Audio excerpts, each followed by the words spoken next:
Today I am going to teach you current electricity, which is third chapter from NCERT. Current electricity को best हम बोल सकते हैं direct current in conductors. Direct current in conductors. देखो बाद में हम लोग पढ़ेंगे ऑल्टरनेटिंग करंट। ऑल्टरनेटिंग करंट के लिए एक अलग से चैप्टर होगा, लेकिन अभी जो हम लोग पढ़ने जा रहे हैं वो है डायरेक्ट करंट, और वो भी डायरेक्ट करंट इन कंडक्टर्स पढ़ेंगे। करंट सेमीकंडक्टर के थ्रू भी फ्लो कर सकता है, उसके लिए भी एक अलग चैप्टर डिवोटेड है। तो ऑल्टरनेटिंग करंट हम बाद में पढ़ेंगे और करंट इन सेमीकंडक्टर बाद में पढ़ेंगे। अभी हम लोग पढ़ने जा रहे हैं डायरेक्ट करंट इन कंडक्टर्स। ठीक है, तो सबसे पहला क्वेश्चन ये है कि व्हाट इज करंट। तो देखो अभी तक तुम लोग इलेक्ट्रोस्टैटिक पढ़ते आए हो। इलेक्ट्रोस्टैटिक में तुम पढ़े हो कि charges are at rest. Now we are interested in charges in motion. अगर चार्ज मोशन में आ जाए तो चार्ज के फ्लो के रेट को हम लोग बोलते हैं electric current. The rate of flow of charge per unit time.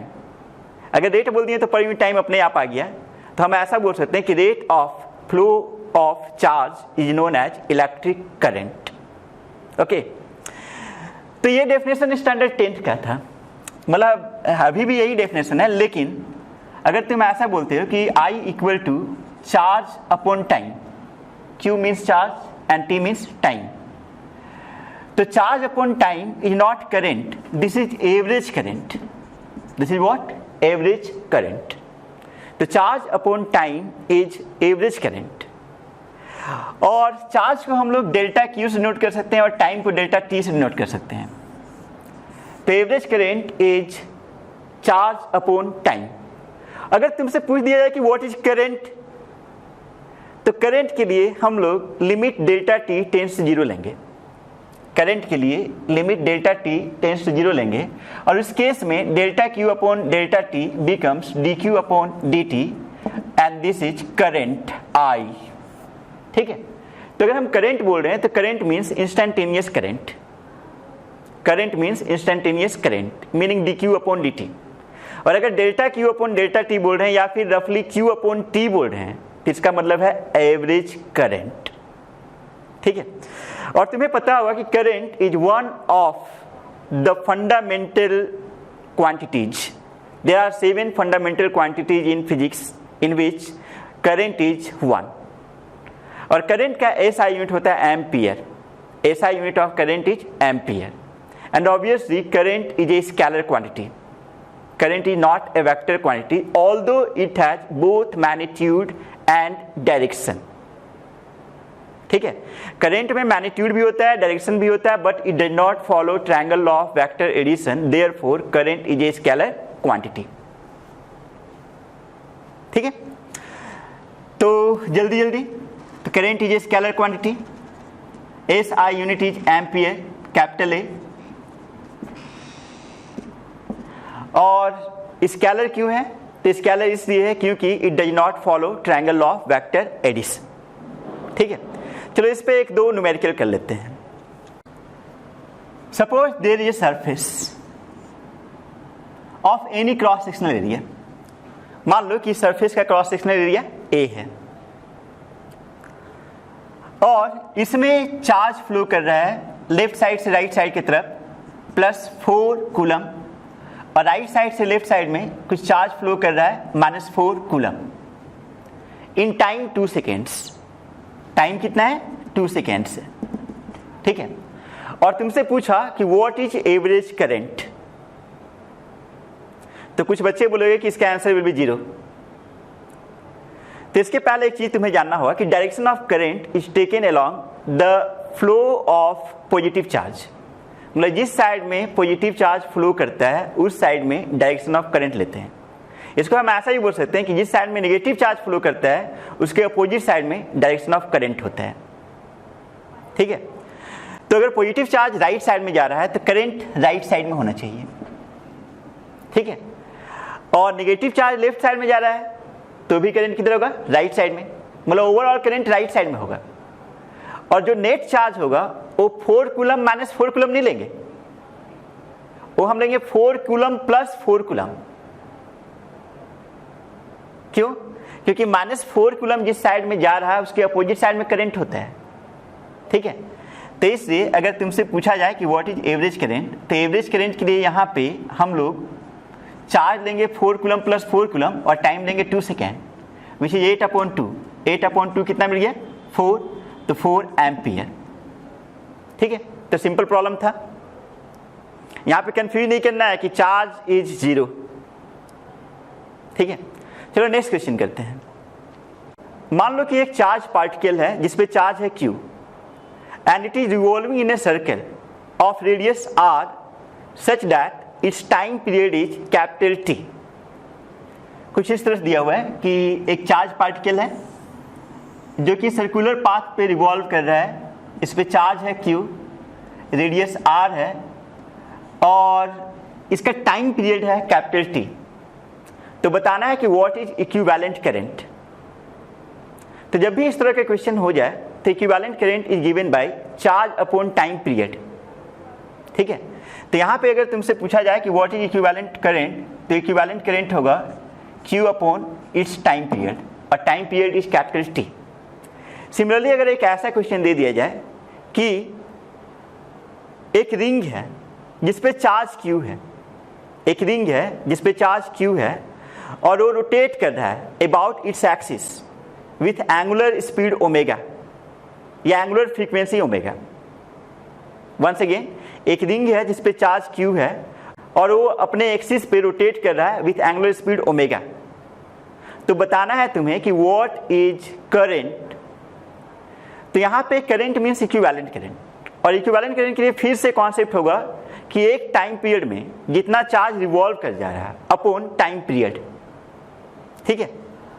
मतलब यहाँ पे भी यूज कर सकते हो I equal to Q upon capital T, लेकिन टाइम पीरियड के लिए फॉर्मूला पता है तुम्हें 2 पाई अपॉन ओमेगा। तब इस क्वेश्चन में हो जाएगा I equal to Q omega upon 2 pi, क्योंकि टाइम पीरियड के लिए फॉर्मूला होता है 2 पाई अपॉन ओमेगा, ठीक है। चलो एक और क्वेश्चन कर लेते हैं। क्वेश्चन में ऐसा दिया हुआ है कि एक कंडक्टर में charge flowing with time t given by Q equal to 2 plus 3t coulomb.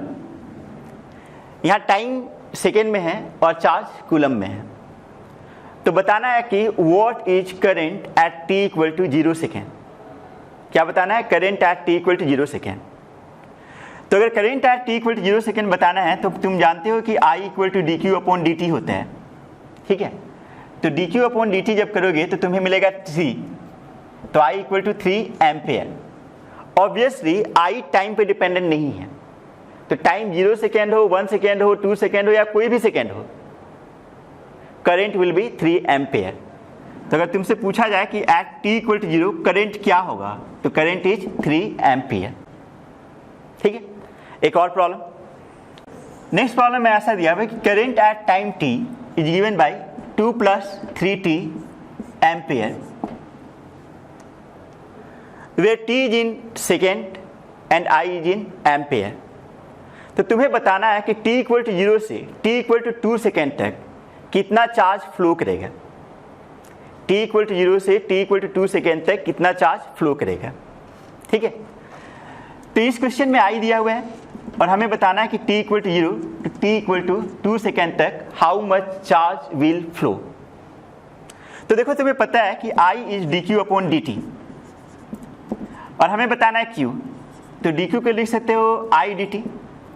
तो अगर Q चाहिए तो इंटीग्रेट, तो डी क्यू का इंटीग्रेशन Q हो गया I इज 2 प्लस 3t।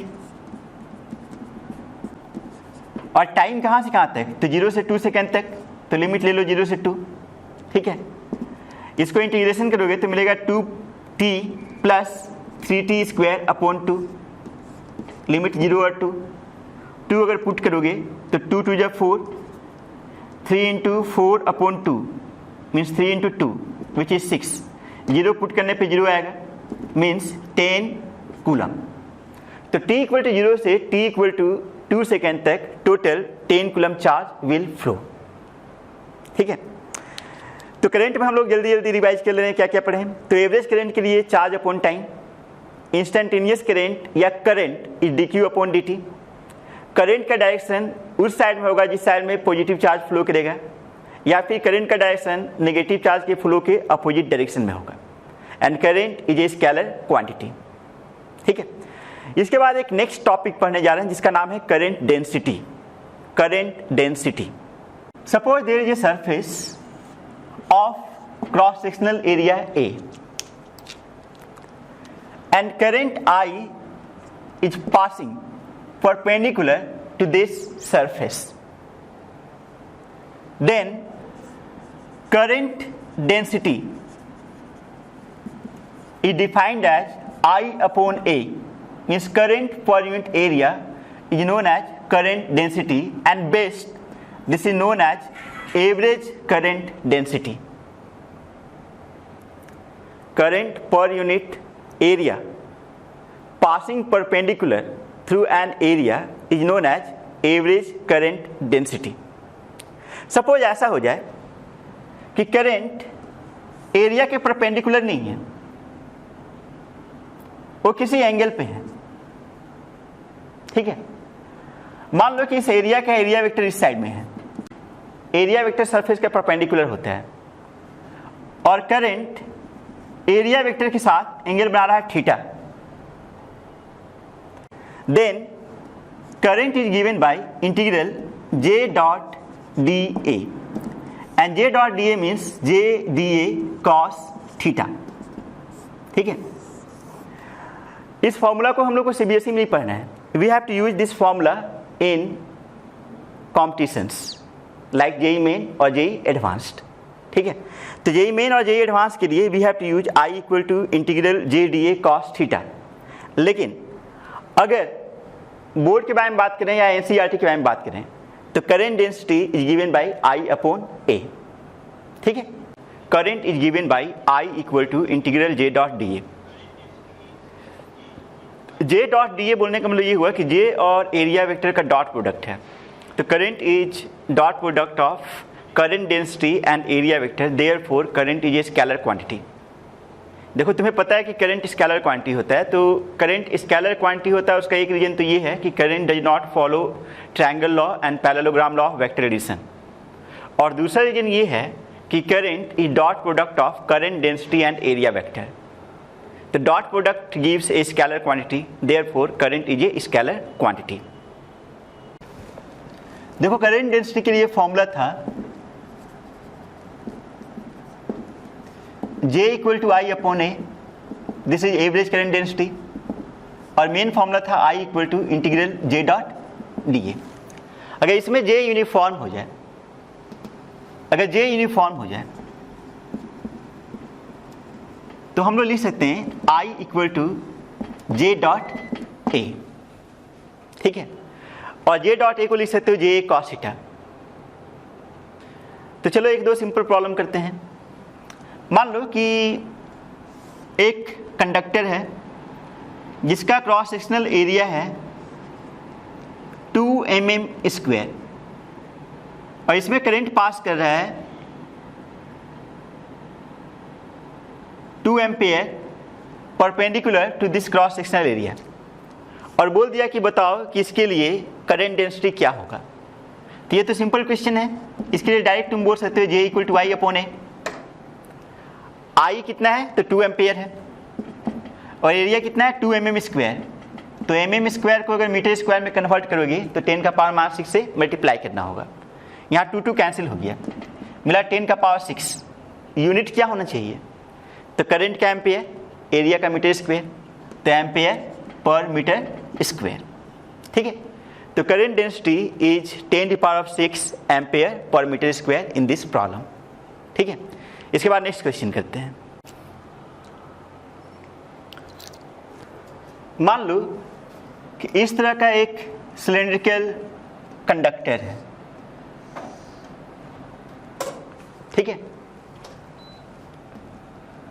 और इसमें एक्सिस से स्मॉल r डिस्टेंस पे current density is given by a plus B R, और इस सिलेंडर का रेडियस है कैपिटल R, ठीक है। And you have to calculate current through this cylinder, ठीक है। एक सॉलिड सिलेंडर है जिसका रेडियस है कैपिटल R, एक्सिस से स्मॉल r डिस्टेंस पे current density is a plus B R, और तुम्हें बताना है कि what is current through this cylindrical wire, ठीक है। अब टेढ़ा क्वेश्चन हो गया। देखो, इस सिलेंड्रिकल वायर का क्रॉस सेक्शन सर्कुलर होगा, सेंटर से स्मॉल r डिस्टेंस पे एक रिंग कंसीडर किए, एक एलिमेंटल रिंग कंसीडर किए जिसका रेडियस स्मॉल r है और थिकनेस है dr।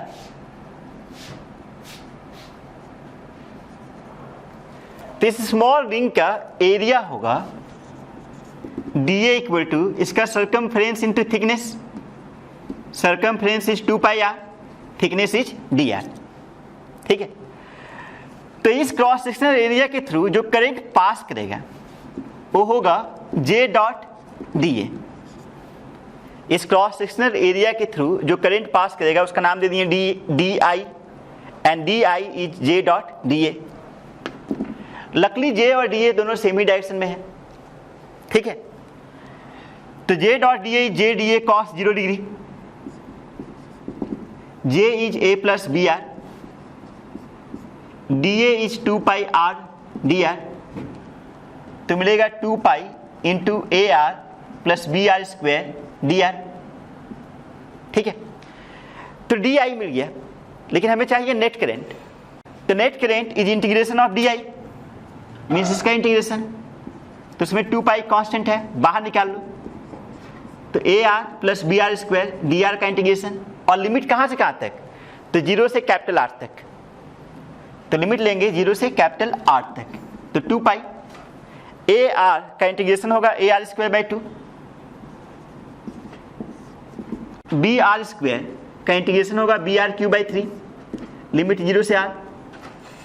तो अगर कैपिटल R पुट करोगे तो मिलेगा 2 पाई into A capital R square by 2 plus B capital R cube upon 3, और 0 पुट करोगे तो 0 होगा, ठीक है। तो current through this cylinder is 2 pi into A R square upon 2 plus B R cube upon 3, ठीक है।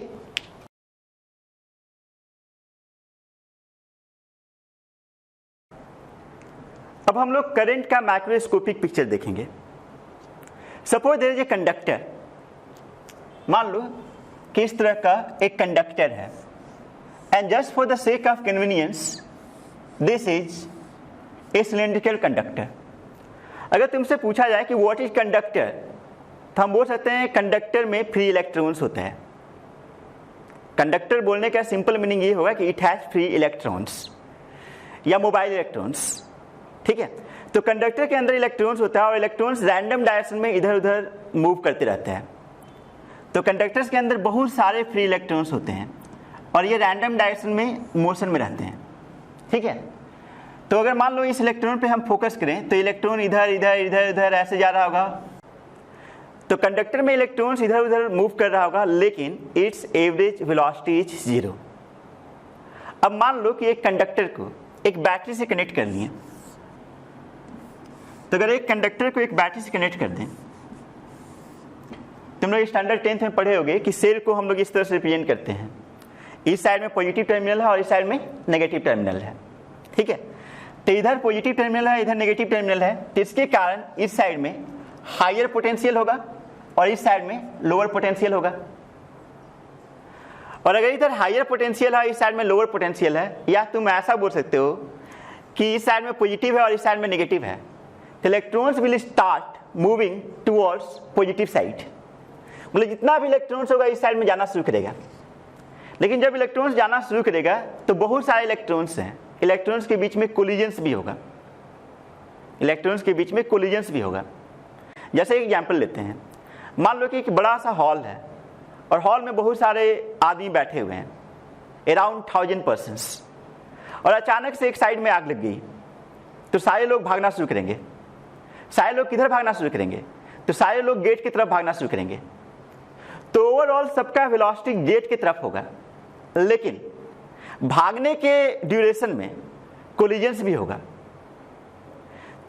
होगा, लेकिन फिर भी ओवरऑल वेलोसिटी जो होगा वो किधर होगा? दरवाजे की तरफ होगा। सिमिलरली यहाँ पे बहुत सारे इलेक्ट्रॉन्स हैं, तो अगर हम लोग ऐसा किए कि इसको एक बैटरी से कनेक्ट कर दिए, तो बैटरी से कनेक्ट करने के कारण जितने भी इलेक्ट्रॉन्स होंगे वो पॉजिटिव प्लेट की तरफ मूव करना शुरू करेंगे,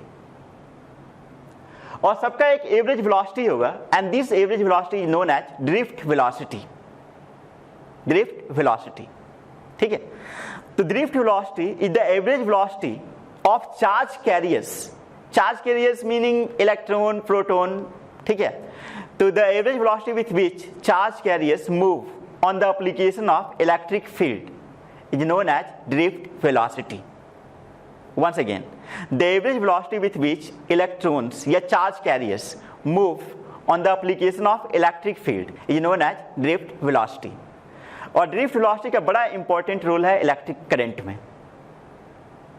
ठीक है, चलो इसके बाद एक छोटा सा डेरिवेशन करेंगे, लेकिन डेरिवेशन के पहले एक और कॉन्सेप्ट है जिसका नाम है रिलैक्सेशन टाइम। देखो, कंडक्टर के अंदर इलेक्ट्रॉन्स मूव कर रहे हैं, और जब इलेक्ट्रॉन्स मूव कर रहे हैं तो उनके बीच में कोलिजन भी हो रहा है। तो कोलिजन का एक एवरेज टाइम होगा, उस एवरेज टाइम को हम बोलते हैं रिलैक्सेशन टाइम। ठीक है, and relaxation time is denoted by tau. तो there are two terms, first term is drift velocity. Drift velocity is denoted by vd, and second term is relaxation time, and relaxation time is denoted by tau। Relaxation time होता क्या है? तो average time between two successive collisions between charge carriers is known age relaxation time. ठीक है, मान लो कि एक कंडक्टर है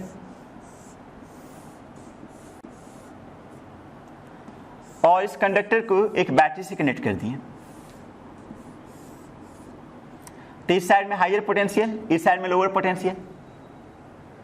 तो अगर पोटेंशियल डिफरेंस है तो उसके कारण इलेक्ट्रिक फील्ड भी होगा, क्योंकि जहां भी पोटेंशियल डिफरेंस होता है वहां पे इलेक्ट्रिक फील्ड होते हैं। And direction of electric field is along the line in which potential decreases at the fastest rate. तो यहां देखो, पोटेंशियल इस साइड में डिक्रीज कर रहा है, तो इस साइड में इलेक्ट्रिक फील्ड होगा। और इलेक्ट्रोस्टैटिक्स से तुम्हें पता होगा कि किसी चार्ज को अगर किसी इलेक्ट्रिक फील्ड में डाल दिया जाए तो उस पर फोर्स लगता है, और नेगेटिव चार्ज पे फोर्स इलेक्ट्रिक फील्ड के अपोजिट डायरेक्शन में लगता है। तो कंडक्टर के अंदर फ्री इलेक्ट्रॉन्स होता है, तो अगर एक इलेक्ट्रॉन पे फोकस करो तो इस इलेक्ट्रॉन पे फोर्स इलेक्ट्रिक फील्ड के अपोजिट डायरेक्शन में लग रहा होगा। And formula for force is given by F equal to QE। Q यहाँ पे स्मॉल e है, इलेक्ट्रिक फील्ड E है, तो फोर्स का मैग्नीट्यूड हुआ E इंटू E। और अगर तुमसे पूछा जाए कि what is the acceleration of the electron, तो फॉर्मूला है F इक्वल टू ma। तो बोल सकते हैं कि acceleration of electron is given by F upon m। F is E and m is m। m मतलब मास ऑफ इलेक्ट्रॉन। ठीक है, अब कंडक्टर के अंदर बहुत सारे इलेक्ट्रॉन्स हैं, उसमें किसी एक इलेक्ट्रॉन पे फोकस किए। तो अगर किसी एक इलेक्ट्रॉन पे फोकस किए, जैसे इस इलेक्ट्रॉन पे फोकस किए, तो इस इलेक्ट्रॉन के लिए हम लोग लिख सकते हैं V equal to U plus AT। यहां पे U है initial speed just after a collision. U is initial speed just after a collision. ठीक है, अब अगर हम सारे इलेक्ट्रॉन्स को कंसीडर करें तो इसके लिए V का एवरेज वैल्यू लेना चाहिए, U का एवरेज वैल्यू लेना चाहिए। A is simply E upon m, तो V average equal to U average plus E upon m into T। अब अगर हम V का एवरेज वैल्यू लें तो average value of velocity is drift velocity. तो एवरेज वेलोसिटी ऑफ जो electrons होगा वो कौन सा वेलोसिटी होगा? ड्रिफ्ट वेलोसिटी होगा।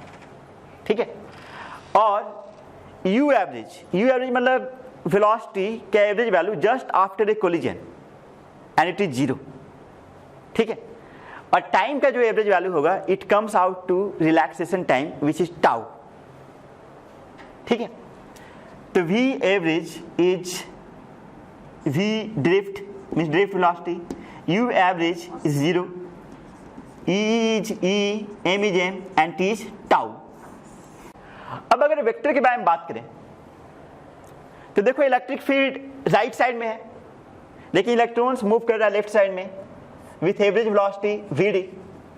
तो vd इलेक्ट्रिक फील्ड के अपोजिट डायरेक्शन में है, इसलिए वेक्टर फॉर्म में तुम लिख सकते हो कि vd vector equal to minus E vector upon m into tau.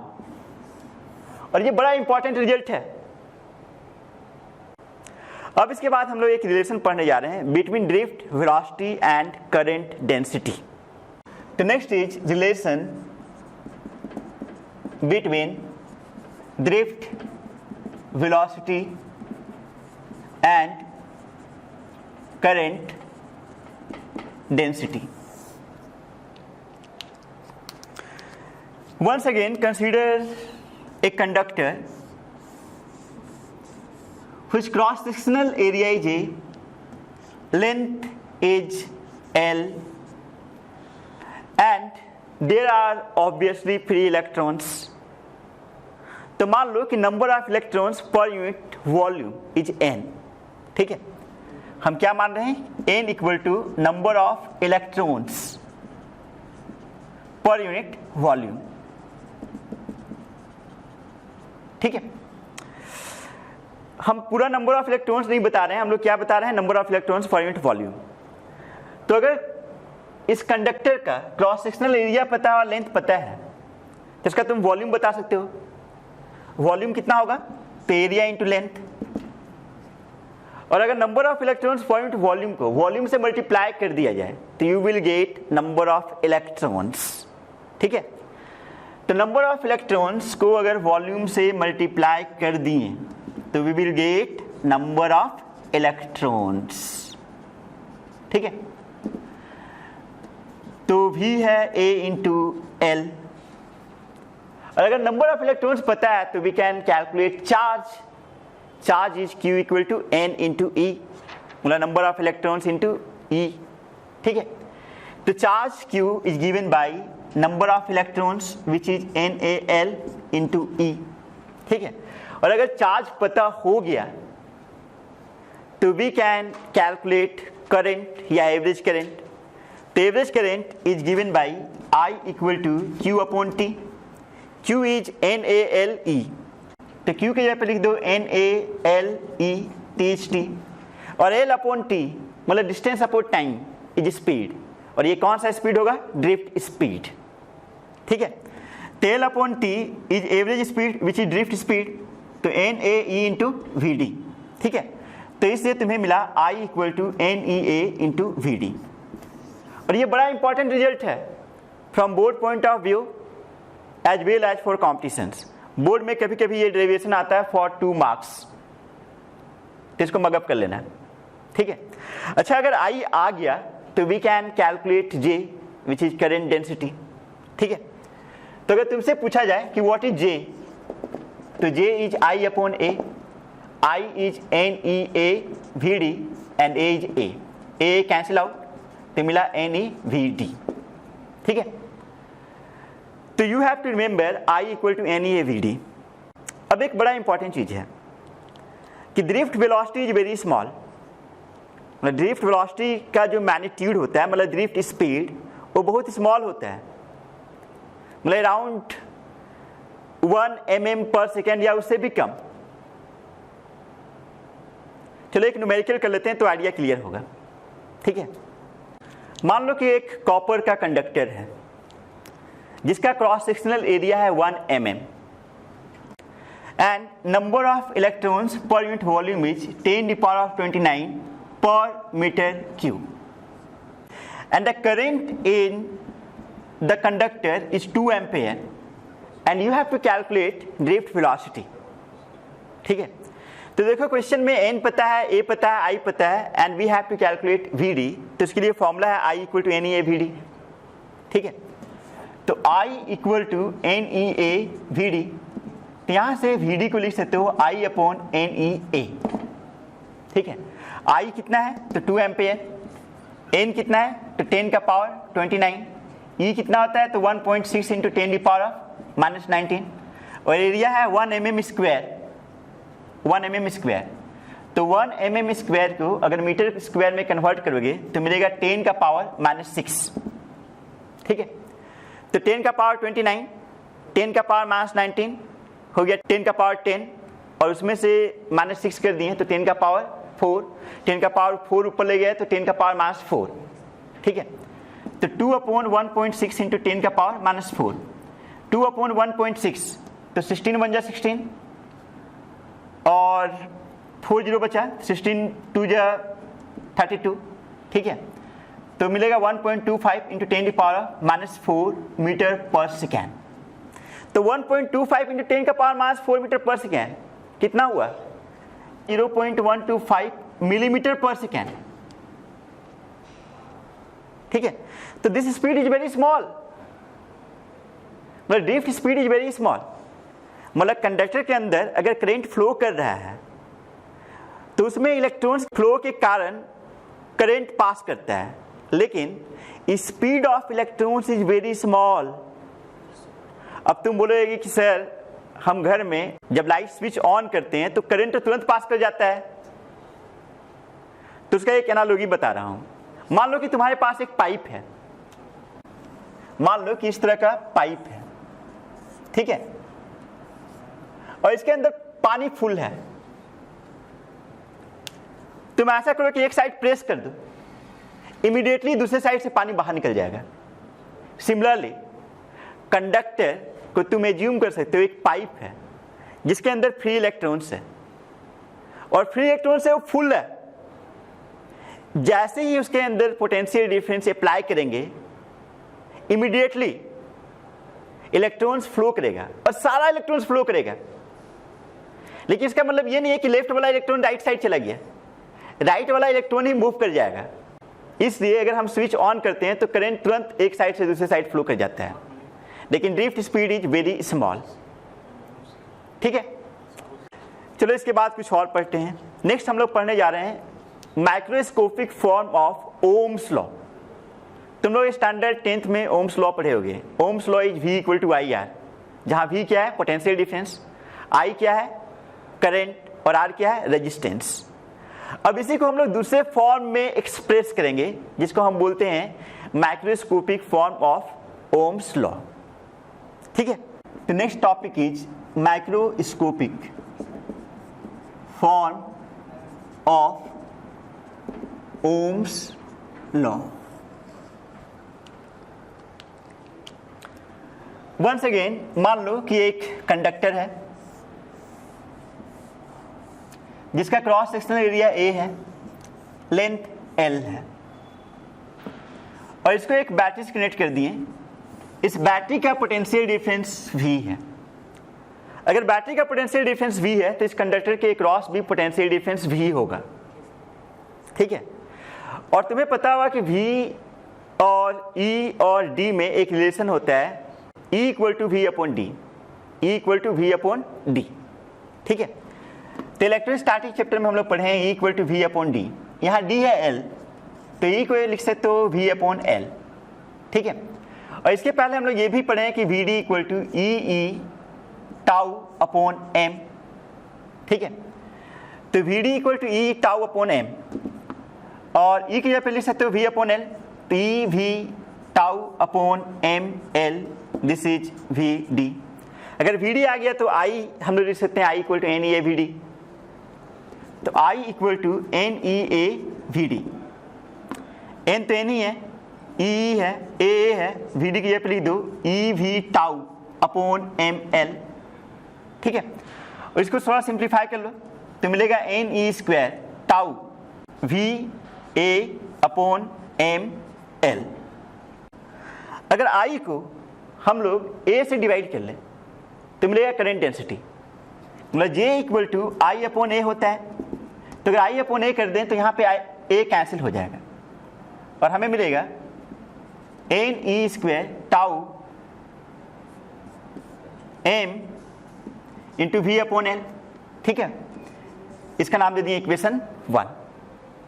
देखो v अपॉन एल तो ई ही है, ठीक है, v अपॉन एल क्या है, e, और ब्रैकेट में ये जो ब्रैकेट में टर्म है n e square tau upon m, इस टर्म को हम बोलते हैं सिग्मा। तो J equal to sigma into E, तो J equal to sigma into E कहाँ से आया, तो V अपॉन एल, और इस टर्म को हम बोल रहे हैं sigma. Sigma is conductivity, sigma क्या होता है, कंडक्टिविटी होता है। ठीक है, तो ये sigma equal to n e square tau upon m and this is known as conductivity. ठीक है, और तुम्हें पता होगा कि sigma equal to 1 upon rho, where rho is resistivity. ठीक है, तो sigma is 1 upon rho where rho is resistivity. तो हम बोल सकते हैं कि J equal to 1 upon rho into E, rho इधर लेके चले जाओ तो मिलेगा E equal to rho into J. ठीक है, तो E equal to rho J as well as J equal to sigma E are known as macroscopic forms of Ohm's law. Once again, E equal to rho J and J equal to sigma E are known as macroscopic form of Ohm's law. अब तुम बोलोगे Ohm's law कैसे हो गया भाई, हमको तो Ohm's law दिख नहीं रहा है। तो देखो कैसे, E equal to rho J है,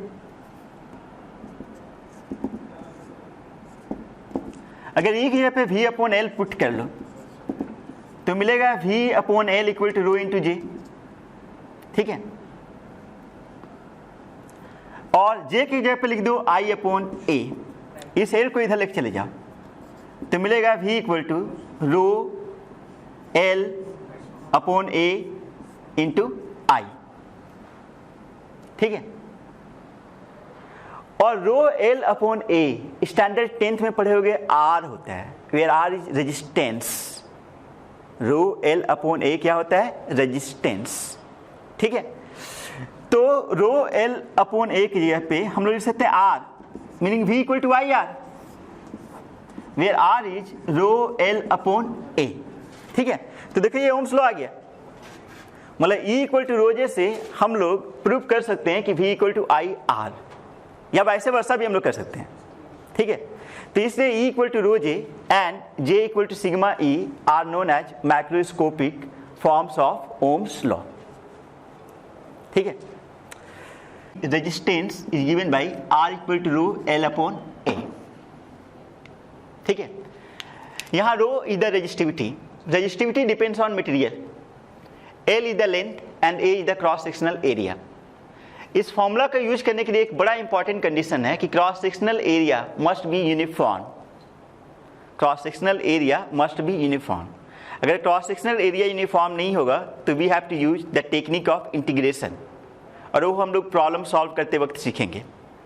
ठीक है, तो मान लो कोई कंडक्टर है या कोई भी मटेरियल है, कंडक्टर होना जरूरी नहीं है, कोई भी मटेरियल है जिसका क्रॉस सेक्शनल एरिया A है, रेजिस्टिविटी रो है और लेंथ L है, तो it's resistance is given by R equal to rho L upon A। और यहाँ पे कंडीशन है कि A must be uniform, cross sectional area must be uniform. अगर क्रॉस सेक्शनल एरिया यूनिफॉर्म नहीं होगा तो we have to use technique of integration. Resistance का सिंबल कुछ इस तरह से होता है, और जनरली रेजिस्टेंस को R से डिनोट करते हैं। ठीक है, कुछ पुराने बुक्स में रेजिस्टेंस का सिंबल इस तरह से होता है। ठीक है, तो रेजिस्टेंस का सिंबल ऐसा भी होता है, ऐसा भी होता है। जैसे तुम IE इरोडो उठाओगे तो इरोडो में रेजिस्टेंस को हम लोग इस सिंबल से डिनोट करते हैं। ठीक है, और SI unit of resistance is ओम।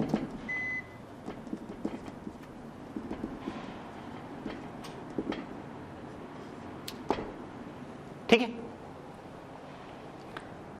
तो देखो कोई भी मटेरियल उठा लो, कोई भी मटेरियल, कंडक्टर, नॉन कंडक्टर या सेमी कंडक्टर या कुछ भी उठा लो, तो हर मटेरियल में कुछ ना कुछ रेजिस्टेंस होता है। बस ये होता है कि resistance of conductor is very small and resistance of non conductor is very high. और रेजिस्टेंस जितना ज़्यादा होगा करंट उतना ही कम फ्लो करेगा। तो कंडक्टर का रेजिस्टेंस बहुत कम होता है, इसलिए कंडक्टर में करंट ज़्यादा फ्लो करता है, नॉन कंडक्टर का रेजिस्टेंस बहुत ज़्यादा होता है, तो literally no current flow through a non conductor. और सेमी कंडक्टर के बारे में हम लोग बाद में पढ़ेंगे इन चैप्टर सेमी कंडक्टर, ठीक है।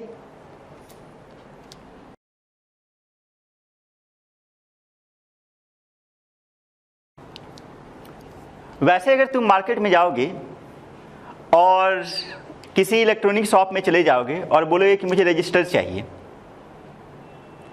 तो जनरली वो तुम्हें कार्बन रजिस्टर देगा, एक रजिस्टर देगा जिसको बोलते हैं कार्बन रजिस्टर। तो next topic is carbon register.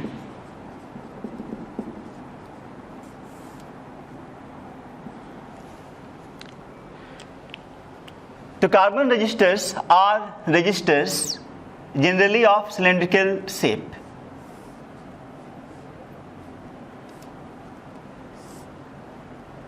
और जनरली इनमें 4 बैंड होते हैं, 4 कलर बैंड होता है ऑफ डिफरेंट कलर्स, ठीक है।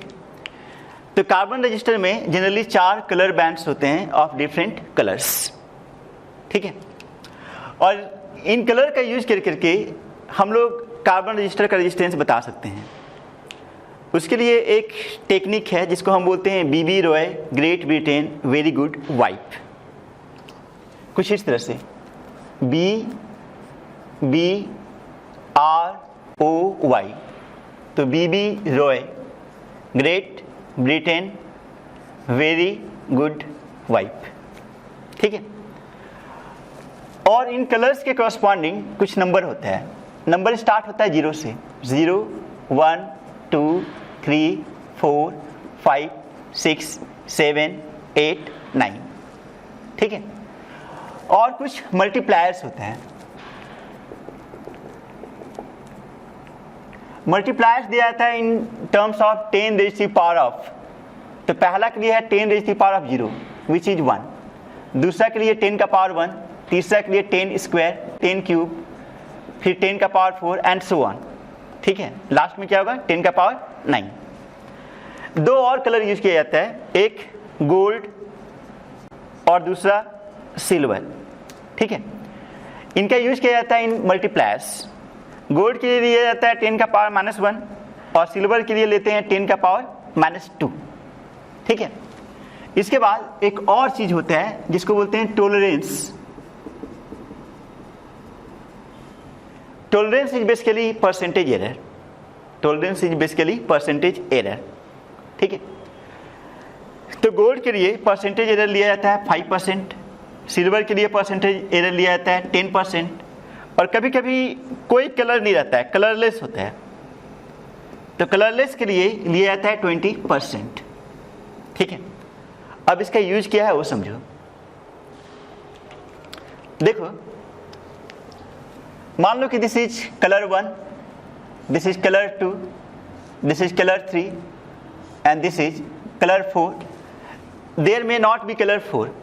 अगर कलर 4 नहीं है तो इसका मतलब वो कलरलेस है, और कलरलेस के लिए टॉलरेंस होगा 20%, ठीक है। और जो रजिस्टर होता है उसका फॉर्म होता है, रजिस्टर में 2 डिजिट होते हैं। पहला होता है डिजिट 1, दूसरा होता है डिजिट 2, ठीक है। और इनटू मल्टीप्लायर और प्लस माइनस टॉलरेंस, ठीक है।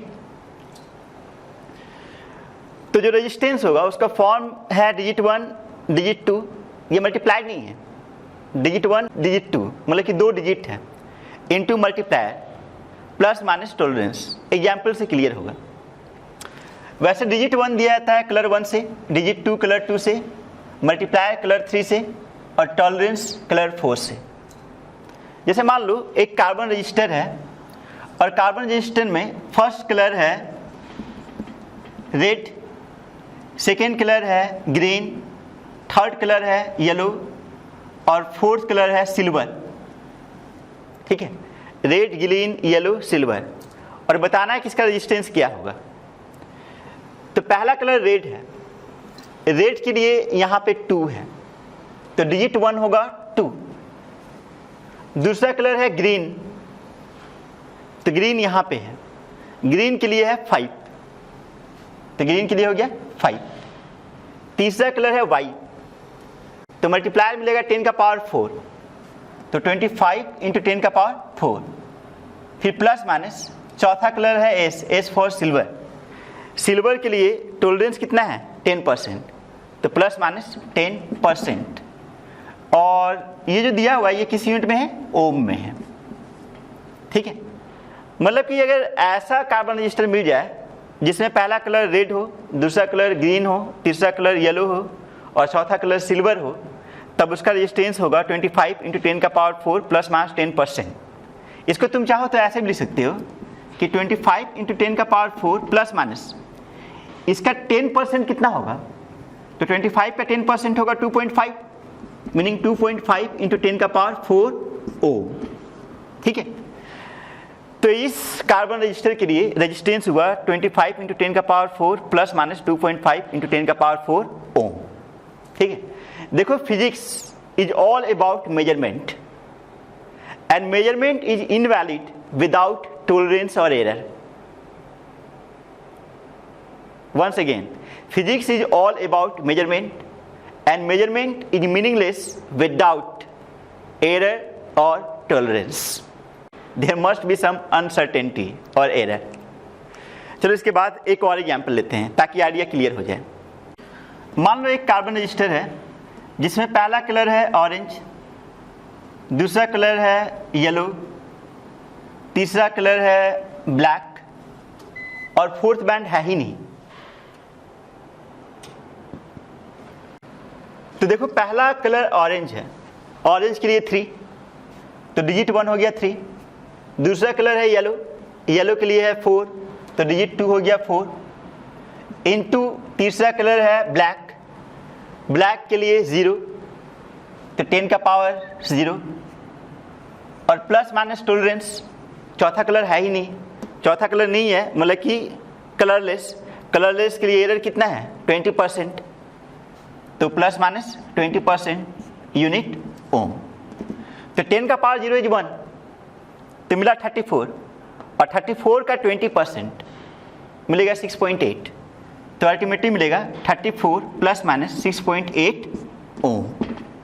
ठीक है, तो कार्बन रजिस्टर कुछ तोप चीज नहीं है, सिंपल चीज है, बस तुम्हें ये याद रखना है कि DB Roy Great Britain very good wife. ठीक है, स्टार्ट हो रहा है ब्लैक से, black, brown, red, orange, yellow, green, blue, violet, grey, white. उसके बाद गोल्ड, सिल्वर और कलरलेस है। गोल्ड के लिए मल्टीप्लायर है 10 का पावर -1, सिल्वर के लिए 10 का पावर -2, कलरलेस के लिए कोई मल्टीप्लायर नहीं लेते हैं। ठीक है, और टॉलरेंस गोल्ड के लिए 5%, सिल्वर के लिए 10%, कलरलेस के लिए 20%। ऑब्वियसली जितना महंगा होगा उतना अच्छा होगा, इसलिए गोल्ड का टॉलरेंस कम है और कलरलेस का टॉलरेंस ज़्यादा है। ठीक है,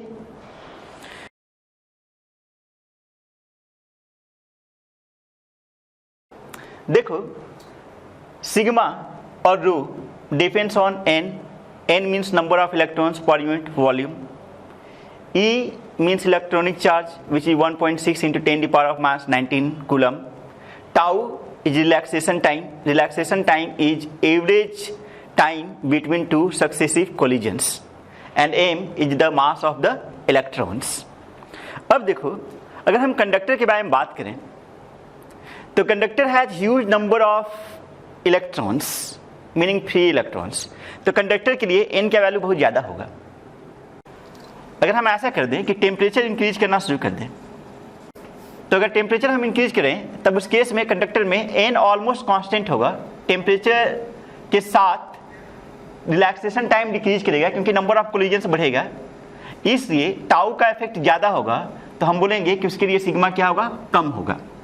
तो कंडक्टर का conductivity decreases with increase in temperature, conductor का conductivity decreases with increase in temperature, it means resistivity increases with increase in temperature.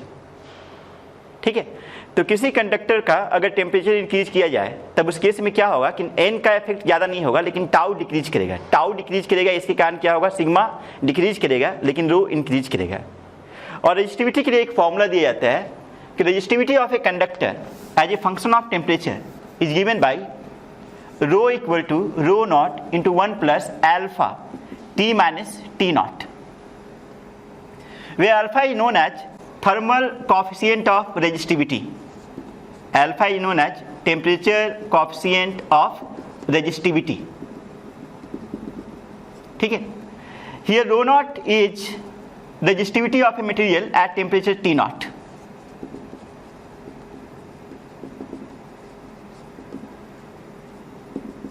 And rho is resistivity at temperature T.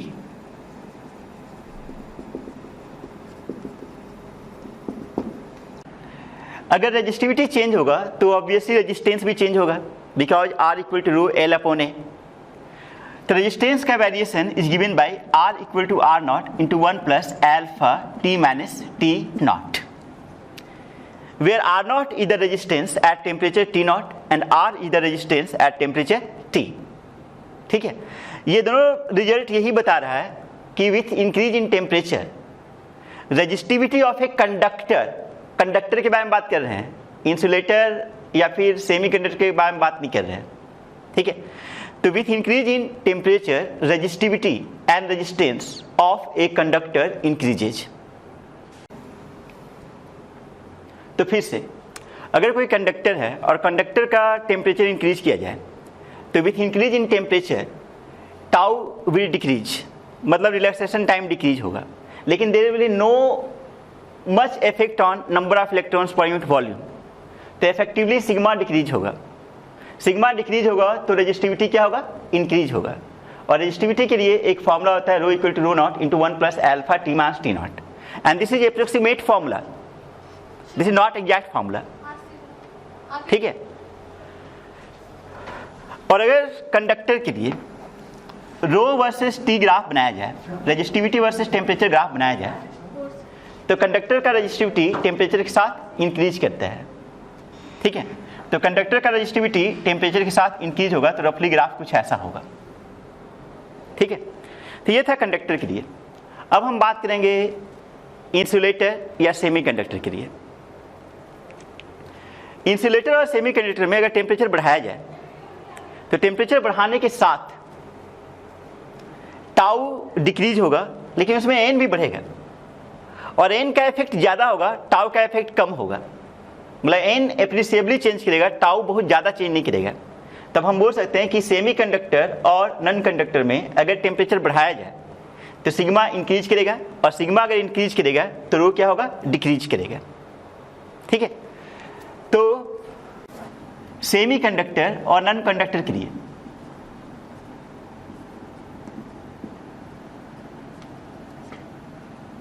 अगर temperature increase किया जाए तो number of free electrons increase होगा और tau decrease होगा, लेकिन number of free electrons का increase effectively ज़्यादा होगा, टाउ का डिक्रीज कम होगा।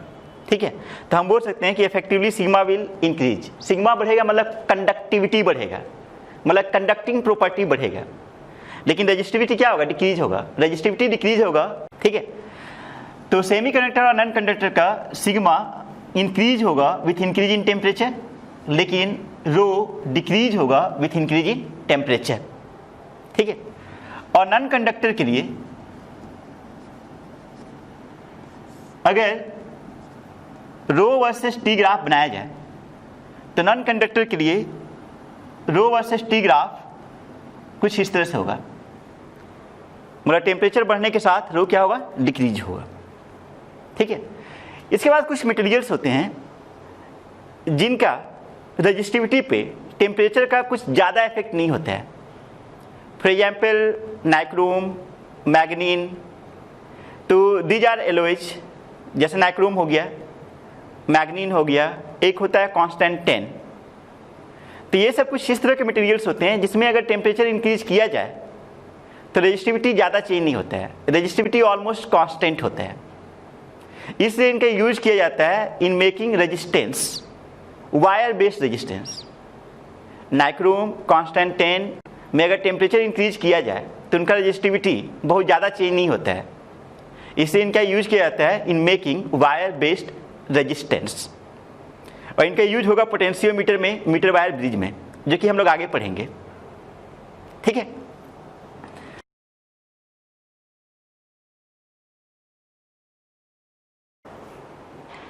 इसके बाद नेक्स्ट है Ohm's law.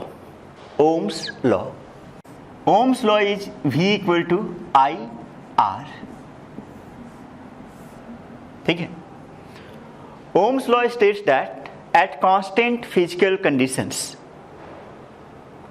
potential difference applied across a conductor is directly proportional to current flowing through the conductor। और वहां से हमें मिलेगा V equal to I R.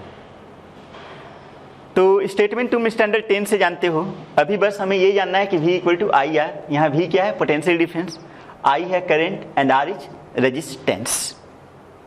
ठीक है। लेकिन ओम्स लॉ सभी मटेरियल फॉलो नहीं करते हैं। Generally, Ohm's law is followed by some material which are known as ohmic material। Ohm's law जो फॉलो करता है उसको हम बोलते हैं ohmic material। ठीक है। और जो Ohm's law फॉलो नहीं करता है उसको बोलते हैं नॉन ohmic material। और हमारे सिलेबस में सिर्फ हमें ohmic material ही पढ़ना है इन दिस चैप्टर। सेमीकंडक्टर में हम लोग नॉन ohmic material पढ़ेंगे। तो Ohm's law सारे मटेरियल फॉलो नहीं करते हैं। तो there is some drawback of Ohm's law। Ohm's law का ड्रॉबैक यही है कि सारे मटेरियल्स Ohm's law को फॉलो नहीं करते हैं। ठीक है। तो ड्रॉबैक क्या क्या है वो देखते हैं।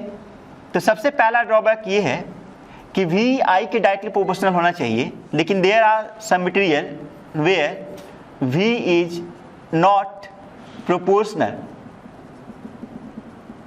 to I। या प्रोपोर्शनल शुरू में होता है, बाद में करंट या वोल्टेज इंक्रीज के साथ प्रोपोर्शनल नहीं रहता है। जैसे मान लो एक कंडक्टर ले लिए और कंडक्टर में हम V इंक्रीज करना शुरू किए, तो अगर V इंक्रीज करेंगे तो I भी इंक्रीज होगा। और V I के डायरेक्टली प्रोपोर्शनल होता है, तो इसलिए स्ट्रेट लाइन होना चाहिए। लेकिन स्ट्रेट लाइन नहीं रहता है, स्ट्रेट लाइन से थोड़ा वेरिएशन हो जाता है।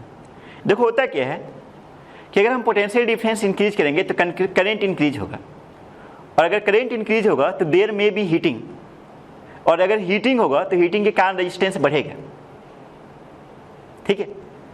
तब इसलिए V वर्सेस I ग्राफ ऐसा ना हो करके, अगर हम मान लो V इधर रख लें और I इधर रख लें, तो V वर्सेस I ग्राफ कुछ ऐसा हो जाएगा। मतलब स्ट्रेट लाइन ना हो करके थोड़ा सा वेरिएशन हो जाएगा।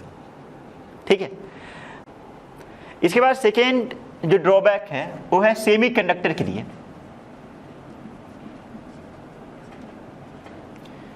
सेमीकंडक्टर चैप्टर में तुम पढ़ोगे कि अगर V वर्सेस I ग्राफ बनाया जाए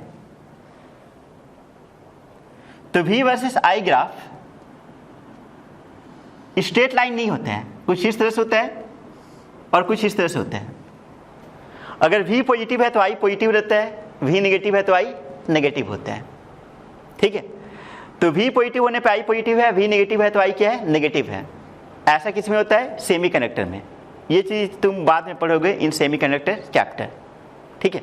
एक और पॉसिबिलिटी है,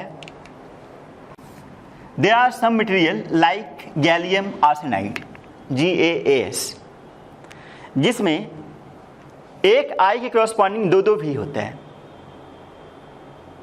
मतलब करंट और वोल्टेज का वैल्यू यूनिक नहीं होते हैं, दो V के करस्पॉन्डिंग एक ही I होते हैं। तो अगर इसमें I वर्सेस V ग्राफ बनाया जाए तो इसका ग्राफ कुछ ऐसा होता है कि स्टार्टिंग में लीनियर होता है, उसके बाद नॉन लीनियर में I इंक्रीज हुआ, फिर I डिक्रीज करना शुरू कर जाता है, फिर I इंक्रीज करने लगता है। मतलब V not directly proportional to I। ठीक है। इसमें देखो यहां तक स्ट्रेट लाइन है, इसके बाद स्ट्रेट लाइन नहीं है, तब इस साइड में नॉन लीनियर रीजन है, नॉन लीनियर रीजन। ठीक है। एक चीज और ध्यान दो, इतना दूर पोर्शन में V इंक्रीज हो रहा है लेकिन I डिक्रीज हो रहा है। मतलब इस पोर्शन में नेगेटिव रेजिस्टेंस है, नेगेटिव रेजिस्टेंस। ठीक है। तो इस पोर्शन में नेगेटिव रेजिस्टेंस है और यहाँ पे पॉजिटिव रेजिस्टेंस, यहाँ पे भी पॉजिटिव रेजिस्टेंस। एक और चीज़ देखो, मान लो यहाँ पे करंट है I1, तो I1 यहाँ पे भी है, I1 यहाँ पे भी है, लेकिन यहाँ भी डिफरेंट है, यहाँ पे भी डिफरेंट है। मतलब एक I के क्रॉसपॉन्डिंग दो वोल्टेज है, मतलब एक I के क्रॉसपॉन्डिंग दो भी है। तो once again it is not following Ohm's law. तो ओम्स लॉ को सब मटेरियल फॉलो नहीं करते हैं, और जो मटेरियल ओम्स लॉ को फॉलो करते हैं उनको बोलते हैं ओमिक मटेरियल। ठीक है,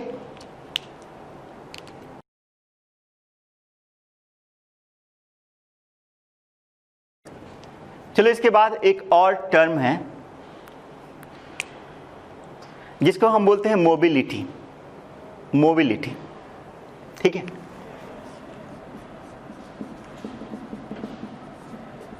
मोबिलिटी को म्यू से नोट करते हैं, and this is defined as drift velocity per unit electric field. Mobility is defined as drift velocity per unit electric field, ठीक है। और तुम लोग जानते हो कि VD equal to e tau upon m होता है। तो अगर इसको हम इसमें डाल दें तो म्यू मिलेगा ई टाउ अपॉन एम, ठीक है। एक और चीज, हम लोग को पता है कि सिग्मा होता है n e square tau upon m. Sigma is n e square tau upon m. यहाँ पे अगर हम एन ई हटा दें तो मिलेगा e tau upon m, and e tau upon m is mu, तो मिलेगा sigma equal to n e mu. तो यहाँ से हम बोल सकते हैं mu equal to sigma upon n e, ठीक है।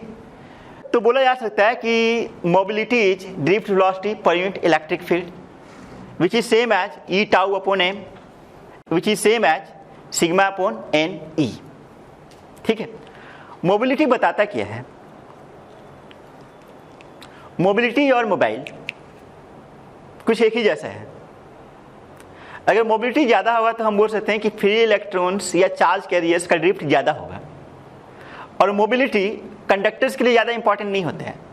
Mobility generally important for semi conductors. जब हम लोग सेमी कंडक्टर चैप्टर पढ़ेंगे तो वहाँ पे हम इस एक्सप्रेशन का यूज करने वाले हैं, sigma equal to n e u. Semiconductor में सिग्मा एन पे भी डिपेंड करता है, म्यू पे भी डिपेंड करता है। Sigma is conductivity. ऐसा हो सकता है कि एन ज़्यादा हो म्यू कम हो, या ऐसा भी हो सकता है एन कम हो म्यू ज़्यादा हो जाए, और दोनों केस में सिग्मा सेम हो जाए।